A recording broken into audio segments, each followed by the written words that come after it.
आयुर्वेद में बीमारियाँ कैसे डिफाइन की जाती पल्स देख करके पेशेंट को सारी चीज़ बताते हैं और बहुत अच्छा उनका है। फिर उसका डायग्नोज ऐसा करते हैं कि वो फिर कहीं भी लैब में चला जाए, उससे बेहतर डायग्नोज उसको नहीं मिल सकता।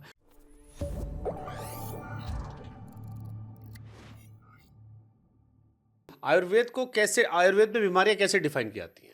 आयुर्वेद में बहुत ज़्यादा आजकल तो सिम्प्टोमेटिक भी काफ़ी चीज़ें ली जाती हैं। पेशेंट से डिस्कस करके उसके सिम्पटम के आधार पे ट्रीटमेंट होते हैं।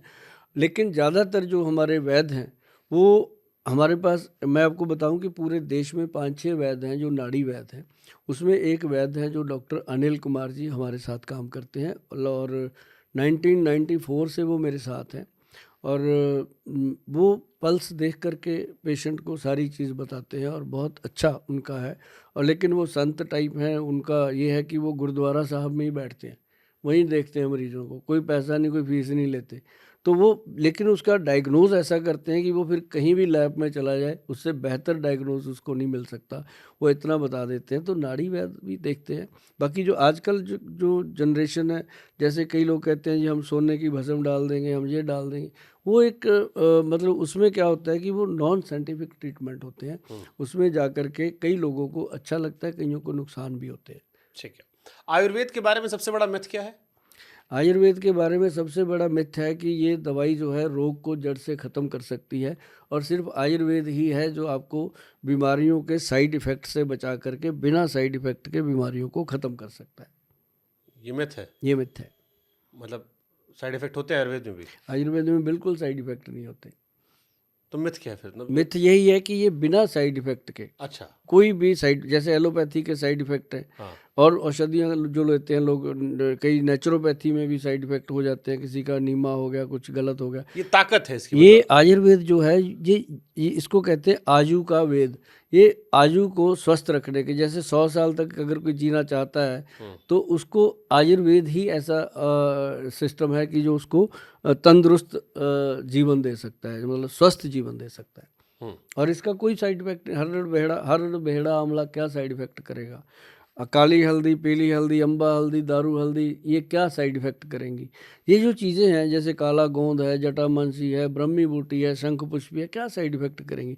साइड इफेक्ट वहाँ होता है जब वैद्य से कोई गलती हो जाए, कोई भस्म बनाते हुए भस्म कच्ची रह जाए और वो मरीज को दे दे, तो उससे कोई ना कोई साइड इफेक्ट जरूर होता है। और इसके लिए हम जो काम कर रहे हैं, इसमें बिल्कुल हम कोई भस्म मेटल यूज़ ही नहीं करते, टोटल हर्ब्स को यूज़ किया जाता है और सिद्ध योग में बनाया तो जाता है। आयुर्वेद कहाँ पिछड़ गया एलोपैथ से?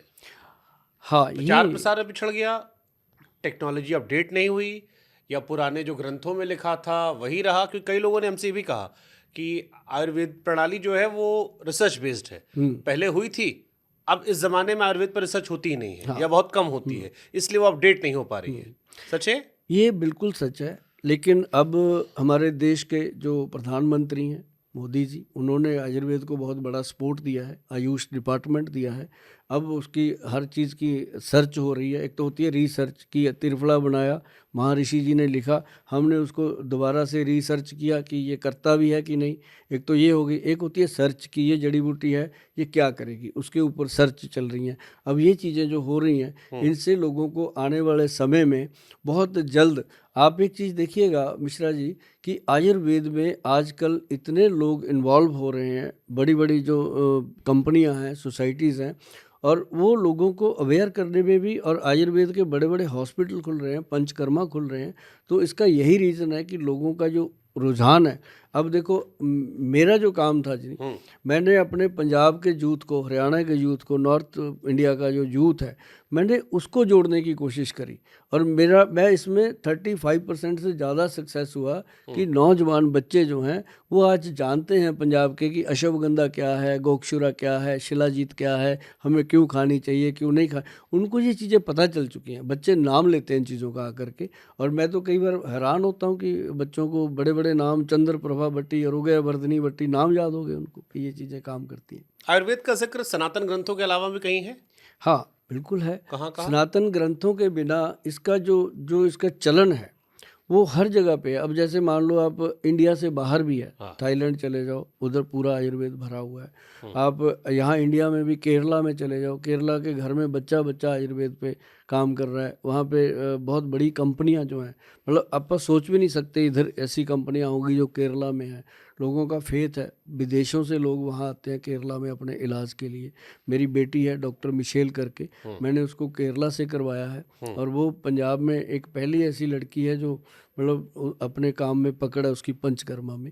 तो ऐसे ये पंचकर्मा क्या होता है? पंचकर्मा होता है जिसमें लोगों को मसाज दिया जाता है, और उसके अंदर जैसे शिरोधारा है, वस्ती है, नेति है, इस तरह के जो काम होते हैं उसके अंदर सारे वो किए जाते हैं। ये एक बॉडी रिलैक्स सिस्टम है। 10-15 दिन लोगों को रखा जाता है, और उसके बाद 10-15 दिन फिर उसके मोबाइल स्विच ऑफ होते हैं, उसको दुनिया से काट दिया जाता आधी है। बीमारी वैसे ठीक हाँ, होती होगी। वो दुनिया से काट दिया जाता है। जैसे हमारे लॉकडाउन के दिनों में आपने देखा होगा नदियाँ नाले सब साफ हो गए थे, शुद्ध हो गए थे, तो ऐसे ही उसको जब हटा दिया जाता है, वहाँ पे उसको जो जहाँ खाना है वही मिलेगा, जो नहीं खाना वो उसको मिलना ही नहीं है। तो टाइम पे उठना, टाइम पे जाना, योगा करवाना, 15 दिन में वो कहता है गोयल साहब जी लिए, अब क्या करें। मैं कहा अब जाओ घर जाके फिर 6 महीने में वो सब कुछ भर लेता है, फिर उसको 15 दिन बुलाते हैं, फिर खाली करते हैं।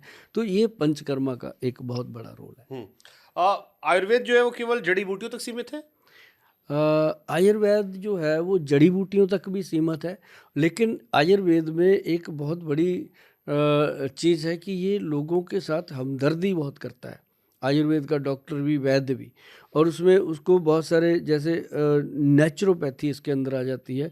इसके अंदर एक चीज़ और आती है आयुर्वेद के अंदर कि जड़ी बूटियाँ हो गई, उसके साथ जो मेटल्स जुड़े हुए हैं, जैसे भस्में बनती हैं। अब कोई चीज़ है उसकी भस्म बनाई, गोल्ड की भस्म बनती है, और चांदी की बनती है, बजर की जिसको हीरा बोलते हैं उसकी भस्म बनती है, और ये सारी जो चीज़ें हैं इसके साथ इन्वॉल्व हैं। बाकी इसके अंदर काढ़े, कवाथ, बहुत सारी चीज़ें हैं जिनका कोरोना काल में लोगों को बड़ा इस्तेमाल हुआ। पता चला, और कोरोना का बहुत बड़ा सहयोग रहा कि आयुर्वेद को दोबारा से उसने 200-300 साल पहले जो पीछे चला गया था, दोबारा से उसको बहुत ज़्यादा पुशअप दिया। नहीं, जैसे घरेलू नुस्खे काम, जैसे काढ़ा आपने कहा, ये कोविड ने बड़ा काम किया।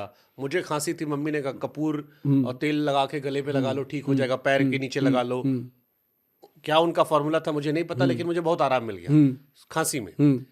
अब मेरे मन में सवाल ये आता है कि अगर आयुर्वेद इतना अच्छा काम कर रहा है, असर कर रहा है, तो फिर एक एलोपैथ वाले आयुर्वेद को समझते क्यों नहीं कुछ? दूसरा, जो आयुर्वेद का संगठन है वो आईएमए की तरह मजबूत क्यों नहीं फिर है? देखिए, आईएमए से ज़्यादा मजबूत हो जाएगा, समय लगता है। पर मैं आपको ये बता दूं कि जो आज से 5 साल पहले था आयुर्वेद, आज उसने इतनी स्पीड पकड़ी है, आज वो नहीं है। आज आयुर्वेद खड़ा होकर बात करता है, आयुर्वेद अपनी बात रखता है। और बड़ी बात क्या है कि आपने कहा कि एलोपैथी वाले इसको समझते क्यों नहीं है कुछ, तो हम भी कहाँ समझते हैं उनको कुछ, क्योंकि हमें उसका पता नहीं है। जब किसी को, मेरे को आपका नहीं पता, उसको मेरा नहीं पता, है ना। खुसरे के साथ खुसरा सोया तो ना कुछ खोया ना कुछ पाया, उसको हमें क्या पता कौन है। तो लेकिन ये ज़रूर है कि आयुर्वेद के डॉक्टर को जब वो BAMS करता है, आप देखिएगा उसके सिलेबस में पूरी बॉटनी पढ़ाई जाती है। एलोपैथी के डॉक्टर को आयुर्वेद का कख नहीं पता होता। वैसे ठीक है, जो उसको नॉलेज होगी अपने घर की होगी, किताबों की, लेकिन आयुर्वेद के डॉक्टर को एलोपैथी की पूरी नॉलेज होती है। इसको 6 महीने की जो इंटर्नशिप होती है वो सरकारी हॉस्पिटल में करवाई जाती है, ताकि उसको वहाँ के मरीजों का एनवायरनमेंट जो है वो पता चले। BAMS डॉक्टर के पास वो नॉलेज भी होती है जो एलोपैथी की होती है। ठीक है, लेकिन जैसे बहुत सारी बीमारियां पहले नहीं थी, अब वो आ गई हैं। और जैसे मैं बार बार कह रहा हूँ कि कोई भी चीज़ होती है वो अपडेट मांगती है कि आप रिसर्च करते रहिए, नई नई जानकारियाँ नई नई खो जाएगी। अब जैसे कई बीमारियां हैं जिसमें कैंसर आया, एड्स आया, इम्यून डिसीज आई, ये शायद 500-1000 साल पहले नहीं रही होंगी, या 2000 साल पहले, या पता नहीं होगा हमें। अगर रही होंगी तो उस फॉर्म में है, पता नहीं रहा। मैं बताता हूँ। तो इनके बारे में आयुर्वेद में कैसे काम होता है? देखिए, आप आयुर्वेद के ग्रंथ उठा के देखिए। अब एक छोटी सी एग्जांपल देता हूँ। आप एक पौधा लगाइए नीम का, क्या उसको जामुन लगेंगे? नहीं। भगवान अपडेट नहीं कर रहा। क्या आप संतरे के पेड़ को सेब लगे हुए देखोगे? नहीं। सेब को संतरा ही लगेगा। भगवान भी तो कर सकता है ना उसको अपडेट। भगवान कहता है मैंने इंसान के लिए जो चीज़ बनाई है उसी से मैंने इसको जिंदा रखना है। तो लेकिन इंसान क्या है, वहाँ से हट के अब देखो कहाँ चला गया। आपने आज से 20 साल पहले, 30 साल पहले ही देखा होगा कि शराब की दुकानें कितनी होती थी, बहुत रेयर। अब शराब की दुकान बाद में खुलती है, साथ में पीने की जगह भी बना देते हैं कि यहीं लुटक बैठ के। ऑनलाइन भी कुछ स्टेटमेंट कर देते हैं कि घर तक हाँ, पहुंचाएंगे और फ्री में। उसके बाद जो हॉस्पिटल कितने बने, लोगों को इसका नहीं ज्ञान कि हॉस्पिटल क्यों बने इतने मल्टी स्पेशलिटी।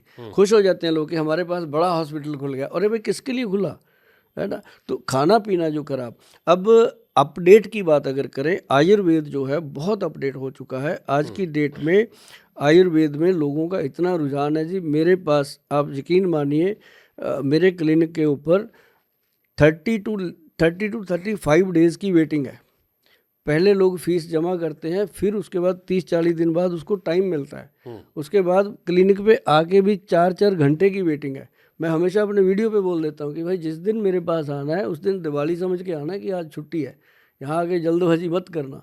क्योंकि हमारे वैद्य नाड़ी पकड़ के एक एक चीज़ देखते हैं फिर दवा देते हैं।